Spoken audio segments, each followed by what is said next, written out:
दोस्तों ये है रेलवे के कर्मचारी श्री टीकू महारन, जो कि रेलवे में पॉइंट्समैन का कार्य करते हैं। एक दिन जब वो अपने इलाके में रेलवे ट्रैक पर काम कर रहे थे तो अचानक उनके पैरों के पास एक सांप आ गया। जब उनकी नज़र सांप पे गई तो उनके मन में एक स्वाभाविक सा डर बैठ गया।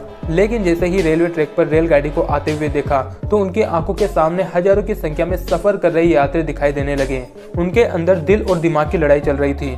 वे सोचने लगे कि सांप के काटने से तो उनकी अकेले की जान जाएगी, लेकिन रेलगाड़ी में बैठे हजारों यात्रियों की जान बच जाएगी, जो किसी न किसी काम से अपने घरों से निकले हैं या कहीं अपनों से मिलने जा रहे हैं। उनका दिमाग कह रहा था कि कुछ देर यहाँ से हट जाऊं, लेकिन उनका दिल कह रहा था कि बिना डरे अपने काम को अंजाम देना ही सबसे बड़ी पूजा है। आखिरकार उन्होंने अपने दिल की सुनी और श्री कुमारन बिना डरे अपनी ड्यूटी पर डटे रहे। रेलगाड़ी की आवाज सुनकर सांप तो अपनी जगह से भाग गया और श्री कुमारन के साहस की वजह से हजारों यात्रियों की जान बच गई। दोस्तों इनके लिए एक लाइक तो बनता है।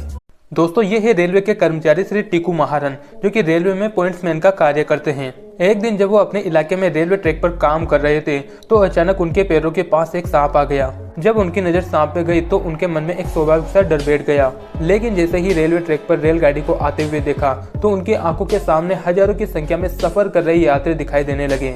उनके अंदर दिल और दिमाग की लड़ाई चल रही थी।